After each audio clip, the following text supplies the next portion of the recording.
Hello everyone, welcome you all to my YouTube channel. আশা কৰিছো আপোনালোক সকলোৱে ভালে আছে, সুস্থ আছে, সুৰক্ষিত আছে আৰু অলপ পলমকৈ হলো আপোনালোক সকলোকে অসমীয়া নৱবৰ্ষৰ লগতে ৰঙালী বিহুৰ শুভেচ্ছা জনালো। মই জানো ভিডিওটো ৰঙালী বিহুৰ ভিডিও আপলোড কৰোতে অকনমান দেৰি হ'ল বুলি আৰু শুভেচ্ছা অকনমান দেৰিকৈ দিলো বাৰু একো নহয় যিগতিকে বহাগৰ মাহ গোটেই মাহটোতে আমাৰ বিহু ফাংচন চলি থাকিব সেইকাৰণে বিহু গাত লাগি থাকিব আৰু এয়া চাওক মই জেতুকা লগাইছিলো অলপ কালাৰ আছে এতিয়াও আৰু এবাৰ বিহু তেনেকৈ মই ঘৰৰ পৰা কতো ওলাই যোৱা নহল সেইকাৰণে ভালদৰে ভিডিও কৰা নহল একো আৰু আজি এইটো ভিডিও কোনো এটা দিনৰ মানে স্পেসিফিকলি এটা দিনৰ ভিডিও নহয় মই এইদিন কি কৰিলো অলপ ভিডিও কৰি থৈছিলো সেইখিনি ইয়াতে মই দেখাবলৈ ট্ৰাই কৰিম দুদিন আগত মানে 17-18 তাৰিখে আমাৰ ইয়াতে মহিলাসকলে বিহু অৰ্গানাইজ কৰিছিলে আমাৰ শিৱ মন্দিৰ নামঘৰত তাতে আমিবোৰে এটা সমাবেত সংগীত গাইছিলো সেইখিনি অকনমান দেখাবলৈ ট্ৰাই কৰিম আৰু মোৰ ভন্টি আহিছিলে মানে মামাৰ ছোৱালীজনী আৰু সেইদিনাখন মই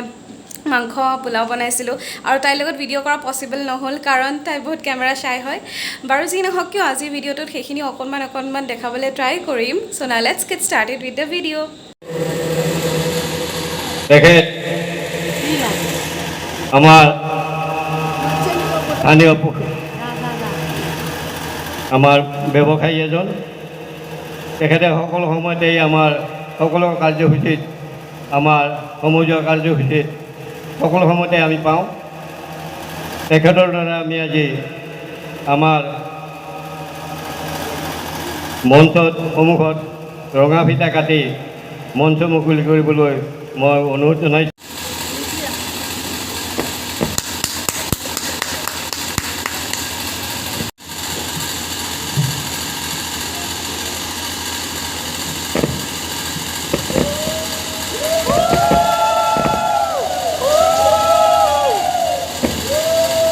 ধন্যবাদ সকলৰে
মই আহিলো এতিয়া পাকঘৰত আৰু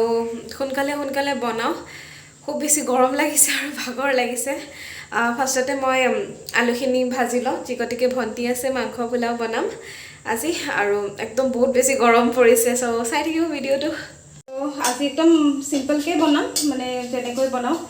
বেছি আৰু বহুত বেছি গৰম লাগিছে সো শুকান জলকীয়া তেজপাত দিলোঁ এতিয়া এইখিনি পেষ্টখিনি কৰি থৈ দিছিলোঁ ইয়াতে পিঁয়াজ নহৰু আদা জলকীয়া গোটেইখিনি আছে সেইখিনি এতিয়া এড কৰোঁ তো মছলাখিনি অকণমান দিলে মানে পেষ্টখিনি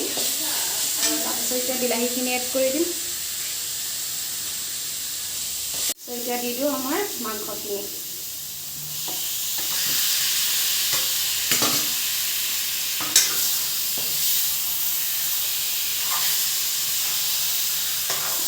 দিয়াৰ পিছত অকণমান টাইম মাংসখিনি ভাজিব লাগিব ভালদৰে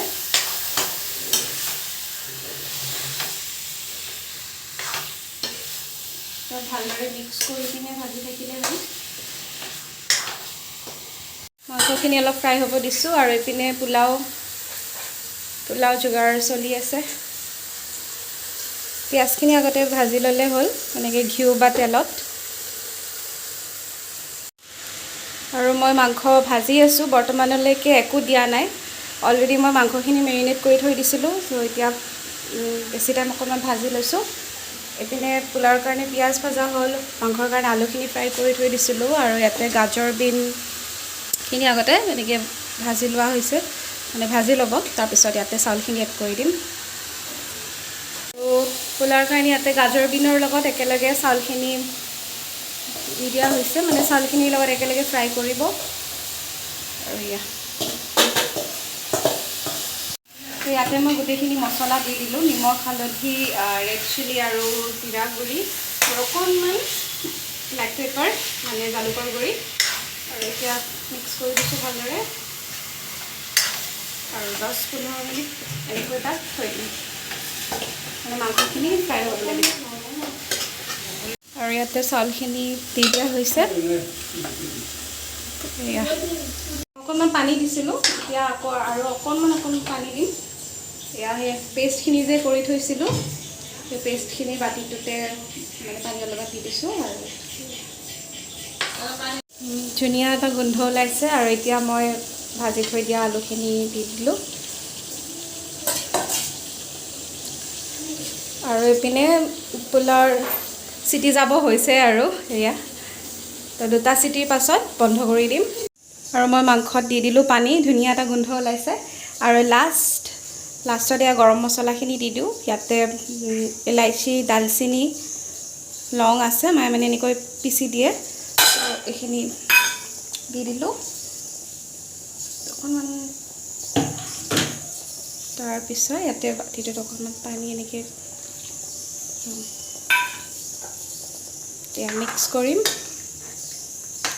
উতলা হওক অকণমান, তাৰপিছত বন্ধ কৰি দিম।